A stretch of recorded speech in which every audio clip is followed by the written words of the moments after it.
अस्सलाम दोस्तों, मैं हूं कमरान। आज अपनी फ़ोटोशॉप की क्लास 3 में मैं आपको लेयर्स और उससे रिलेटेड जो इसके फ़ीचर्स हैं उसके बारे में बताऊंगा कि उनको कैसे आप यूज़ कर सकते हैं। सबसे पहले अपनी फ़ाइल्स पे आते हैं। न्यू, यहाँ एक न्यू फ़ाइल सेलेक्ट कर सकते हैं। इसका साइज़ कुछ भी हो सकता है। जैसे ही मैंने ये अपनी फ़ाइल ओपन की, आप यहाँ देख सकते हैं ये इसका नाम बैकग्राउंड लिखा हुआ है और इसके साथ एक लॉक लगा हुआ है, ताला यानी कि, और इसके ऊपर जितने भी फीचर्स हैं वो सारे के सारे डिसेबल हुए हैं।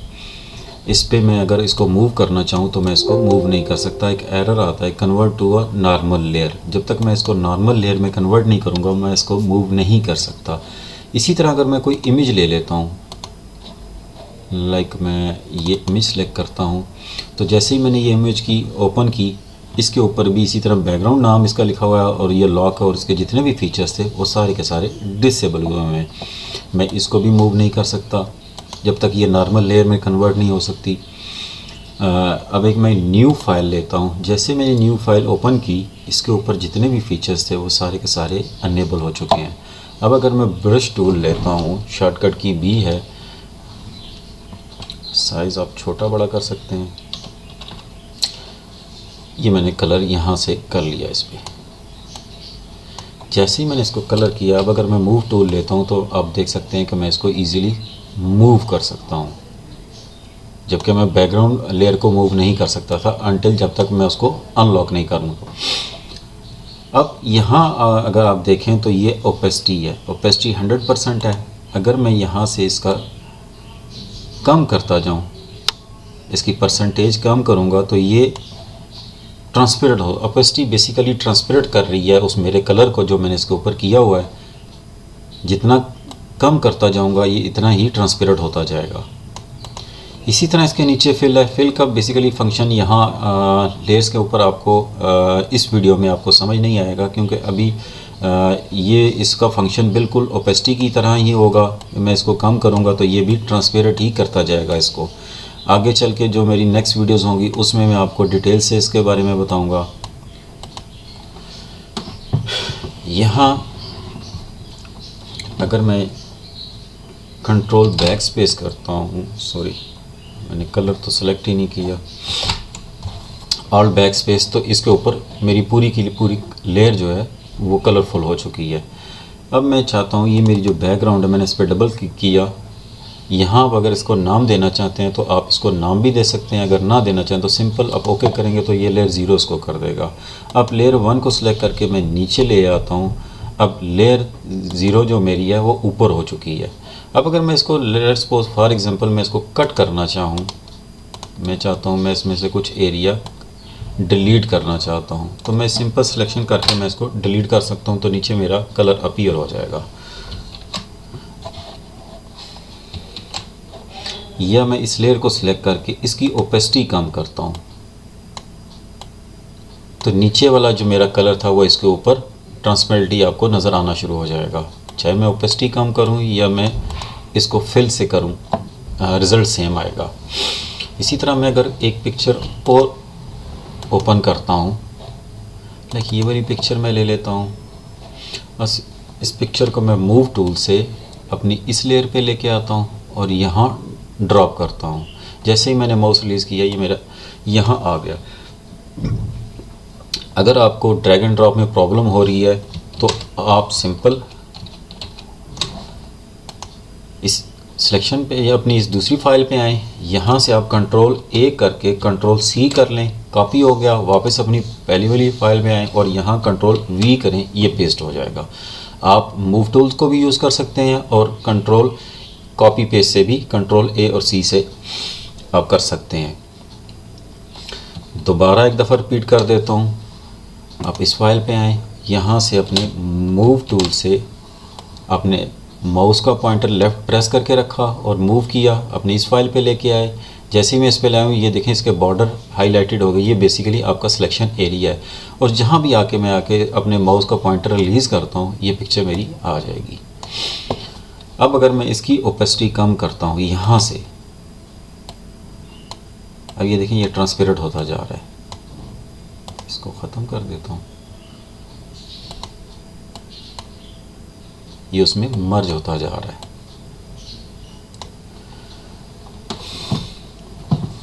अब अगर मैं यहाँ से ये जो लॉक के बने हुए हैं छोटे छोटे, सबसे पहला जो है वो है आपका ट्रांसपेरेंट लॉक।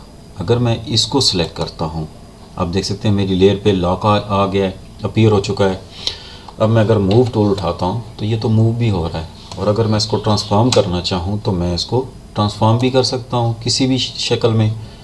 और अगर मैं शिफ्ट प्रेस करूँगा तो ये बिल्कुल एक सीक्वेंस में छोटा बड़ा होगा।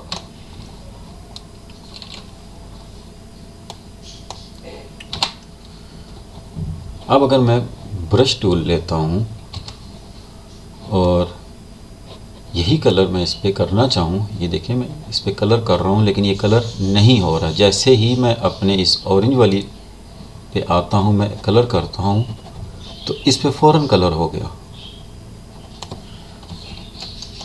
अब अगर मैं नीचे वाली लेयर को थोड़ी देर के लिए अनहाइड करता हूँ ताकि आपको क्लियर हो जाए, ये देखें यहाँ कलर नहीं हो रहा। जैसे ही मैं इस पर करता हूँ, क्योंकि वो जो मेरी ट्रांसपेरेंट ये वाला जो एरिया ये ट्रांसपेरेंट है, जो मेरे इस लॉक प्रेस करने की वजह से लॉक हो गया है, और अब उस पर कोई भी मैं उस पर काम नहीं कर सकता। जो भी होगा वो इस एरिया में अंदर होगा।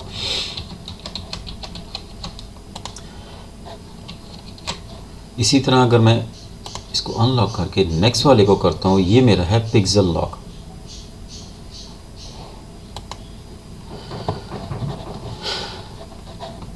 अब अगर मैं इसको कुछ भी करूँगा, क्लिक करता हूँ simple could not be use the brush tool because the layer is lock. Layer मेरी टोटली लॉक हो चुकी है। लेकिन मैं अगर इसको ट्रांसफॉर्म करना चाहूँ तो मैं इसको स्टिल ट्रांसफॉर्म कर सकता हूँ।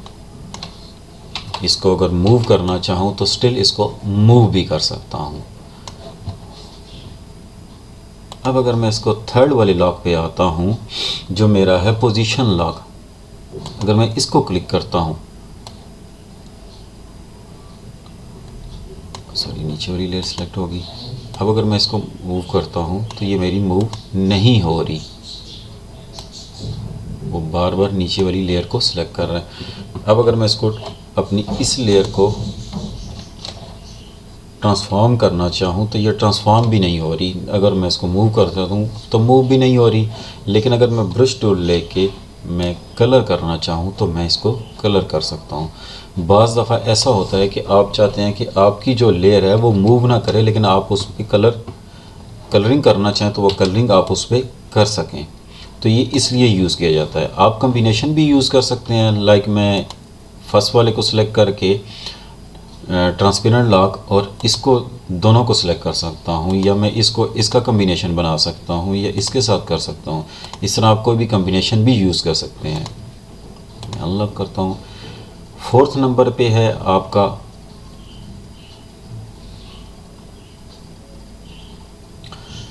Prevent auto nesting into and out of artboards. ये बेसिकली आर्टबोर्ड्स के लिए यूज़ किया जाता है। फ़िलहाल मैं आर्टबोर्ड यहाँ यूज़ नहीं कर रहा। जब आर्टबोर्ड यूज़ करूँगा तो आपको बता दूँगा। सिंपल ये है कि जब ये आर्टबोर्ड यूज़ करते हैं तो आप कोई भी पिक्चर जब अपने आर्टबोर्ड पे लगाते हैं तो आप ये जब लॉक लगा देंगे तो वो मल्टी लेयर्स पे, अगर आपकी कोई मिसाल के तौर पर एक ही पिक्चर मल्टी लेयर्स पे यूज़ हो रही है, तो जब आप ये लॉक लगाते हैं तो एक पिक्चर आपने एक लेयर से अगर डिलीट की तो दूसरी लेयर से डिलीट नहीं होगी। तो सबसे लास्ट में है लॉक। अगर मैं ये करता हूँ तो ये जैसे मेरी बैकग्राउंड शुरू में लॉक थी, पूरी की पूरी फाइल जो मेरी लेयर थी वो लॉक हो गई और जितने फीचर्स थे सारे के सारे डिसेबल हो गए। अब मैं कुछ भी यूज़ नहीं कर सकता इसमें। और अगर दोबारा इसी लॉक पे क्लिक करता हूँ तो ये दोबारा जित सारे फीचर्स इसके अनेबल हो जाएंगे। अब यहाँ नॉर्मल जो आपको लिखा रहा है ये बेसिकली इसके, अगर आप यहाँ ड्रॉप मेन्यू पे क्लिक करते हैं, ये इसके सारे ब्लेंडिंग मोड्स हैं। ब्लेंडिंग मोड्स बेसिकली होता क्या है? ब्लेंडिंग मोड का काम इस तरह कर रहा होता है कि ये ऊपर वाली लेयर नीचे वाली लेयर के साथ मिल के काम कर रही होती है, यानी कि उसके साथ ब्लेंड हो रही होती है। अब अगर मैं यहाँ ब्लेंड डिज़ोल्व को सिलेक्ट करता हूँ, बज़ाहिर आप देख सकते हैं इस पिक्चर पे कोई इफ़ेक्ट नज़र नहीं आ रहा। और अगर यहाँ से मैं इसकी ओपेसिटी सेलेक्ट करके थोड़ी सी कम करता हूँ तो ये मेरी पिक्चर दानेदार सी होती जा रही है। अगर मैं इसको अब अगर मैं इसको थोड़ा सा जूम करता हूँ, अब देख सकते हैं ये दरमियान से ये खाली होता जा रहा है। बेसिकली डिज़ोल्व क्या कर रहा होता है कि डिज़ोल्व रेंडमली बीच में से पिक्सल जो है ना वो डिसेबल कर रहा है, यानी कि ऑफ़ कर रहा होता है, जिसकी वजह से ये पिक्चर हमें इस तरह दानेदार सी नज़र आ रही होती है। इसी तरह अगर मैं इसके जो बाकी हैं ये वाले जो पोर्शंस आपको नज़र आ रहे हैं लाइन से लाइन तक, ये डिफरेंट पोर्शंस है। ये वाला पोर्शन डार्क का है, उससे नीचे वाला लाइट का, और ये दोनों कलर्स पे इफ़ेक्ट करेगा। इसी तरह ये डिफरेंट पोर्शंस डिवाइड किए गए हैं, हर एक कलर्स का फंक्शंस का इसका डिफरेंट फंक्शंस से रिज़ल्ट आएंगे इसके। लाइक अगर मैं यहाँ कोई दूसरी पिक्चर लेता हूँ तब आपको ज़्यादा क्लियर होगा। इसको यहाँ से ख़त्म कर देते हैं, एक दूसरी पिक्चर में यहाँ से मूव करके इस पे लाता हूँ।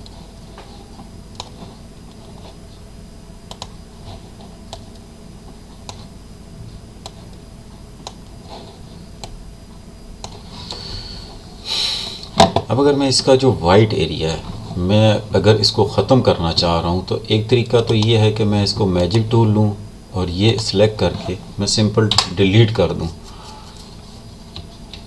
तो अब देख सकते हैं ये डिलीट तो हो गया, लेकिन मेरी ये पिक्चर इतनी स्मूथ नहीं आई। और अगर मैं इसको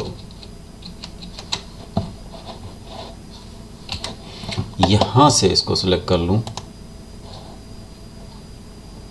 मल्टीप्लाई पे अगर मैं क्लिक करता हूँ तो आप देख सकते हैं कि कितने इजीली मेरा जो वाइट था एरिया था वो सारा डिसअपीयर हो चुका है। मल्टीप्लाई करने से आप देख सकते हैं कि बिल्कुल वाइट एरियाज का सारा गायब हो चुका है। ये ख़त्म नहीं हुआ, जस्ट डिसअपीयर हुआ है, जो हमें नज़र नहीं आ रहा। अगर मैं वापस इसको अगर यहाँ से इसको नॉर्मल पे क्लिक करता हूँ तो ये दोबारा अपीयर हो जाएगा। इसी तरह अगर मैं स्क्रीन को क्लिक करता हूँ जिसका रिज़ल्ट बिल्कुल इसका ऑपोजिट आएगा। इसने क्या किया कि ब्लैक को बिल्कुल ख़त्म कर दिया और वाइट का सारा वाइट हो गया है, और जो ब्लैक पोर्शन था वो ब्राइट उसने कर दिया उसको। इस तरह अगर मैं एरो की से मूव करता हूँ तो हर एक का डिफरेंट फंक्शन आपको रिज़ल्ट नज़र आना शुरू हो जाएगा। ये अनप्रेडिक्टेबल है क्योंकि हर कलर का एक डिफरेंट रिज़ल्ट होगा। आप मैं ये नहीं कह सकता कि इस कलर के साथ ये वाला रिज़ल्ट आएगा। आप इस तरह एरो की करके मूव करके चेक कर सकते हैं, जहां आपको सूटेबल हो वहां आप उसको सिलेक्ट कर लें।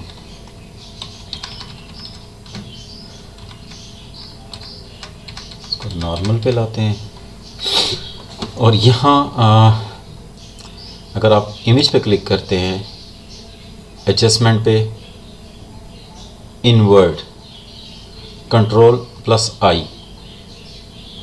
और अगर यहाँ जो पहले हम किया करते थे वो था सिलेक्ट इन्वर्स, वो इन्वर्स थी। Shift+Ctrl+I वो सिलेक्शन को इन्वर्स करने के लिए होती थी।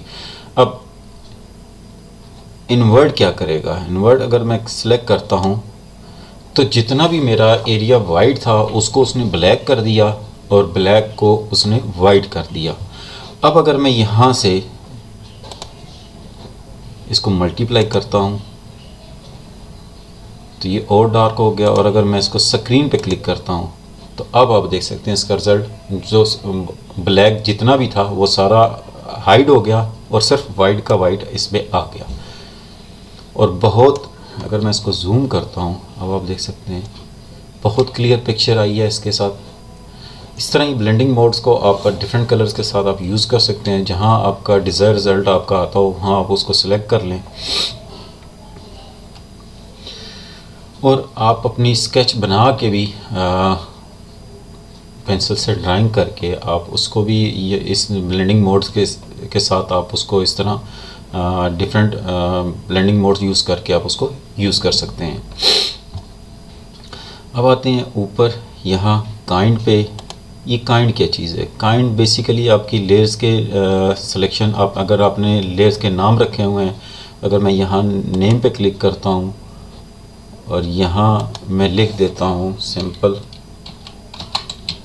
लेयर, तो ये बेसिकली ये मेरी लेयर्स हैं 0 1 2 3 ये आपको अपीयर होगी। अगर यहाँ मैं कुछ और लिखता हूँ कामरान तो नहीं आएगी, क्योंकि कामरान नाम की कोई भी लेयर कोई भी लेयर मैंने रखी नहीं हुई। इसी तरह अगर इफ़ेक्ट हैं, mode, attributes, colour, smart object, selected, outboards, आप जो भी है वो आप वन बाय वन आपको इसको सिलेक्ट कर सकते हैं।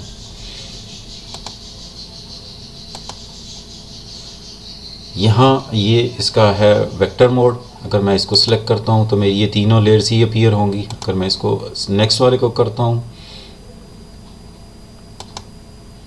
तो ये मेरी हाइड हो चुकी हैं। ये बेसिकली एडजस्टमेंट फ़िल्टर हैं इसके, ये फ़िल्टर्स हैं जिसके ज़रिए आप अपनी लेयर को सर्च करते हैं। अब अगर मैं इसको नेक्स्ट करता हूँ, ये टाइप फ़िल्टर, कोई लेयर इस तरह की नहीं है। शेप,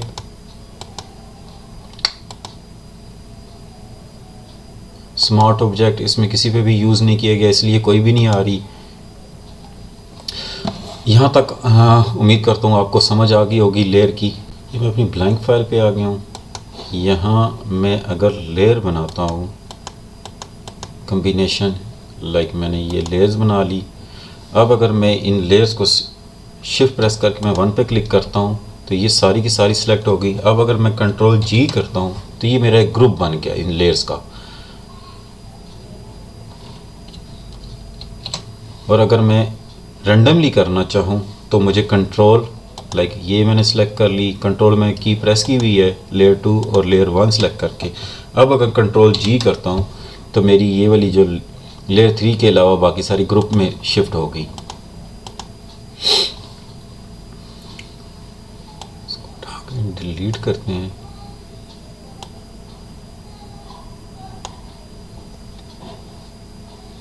अब अगर मैं नई लेयर लेता हूँ, यहाँ से मैं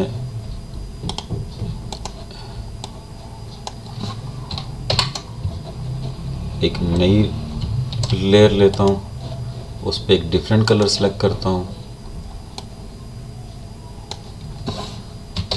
ये कलर मैंने सेलेक्ट नहीं किया। और प्लस बैक स्पेस से सिलेक्ट कर रहा हूँ। लेयर 3 पे एक और सिलेक्शन लेता हूँ और यहाँ एक डिफरेंट कलर सेलेक्ट करते हैं और इसको ऑल प्लस बैक स्पेस से। अब अगर मैं इन तीनों लेयर को सिलेक्ट करता हूँ, लेयर 1 2 3 सिलेक्टेड होगी, कंट्रोल प्लस जी, ये ग्रुप बन गया। अब अगर मैं इसको मूव करना चाहूँ, अब अगर मैंने ग्रुप 1 को सिलेक्ट किया, कंट्रोल प्रेस किया और मैं इन तीनों को, अपनी तीनों लेयर को एट अ टाइम मूव कर सकता हूँ। यहाँ से अगर मैं किसी और लेयर पे फाइल पे लेके जाना चाहता हूँ तो एट अ टाइम मैं इनको ले जा सकता हूँ। इसको मैं छोटा कर लेता हूँ। यहाँ होप आपको आज की क्लास समझ आ गई होगी लेयर के बारे में और इसके फीचर्स के बारे में। Thanks for watching this video. अल्लाह हाफिज़।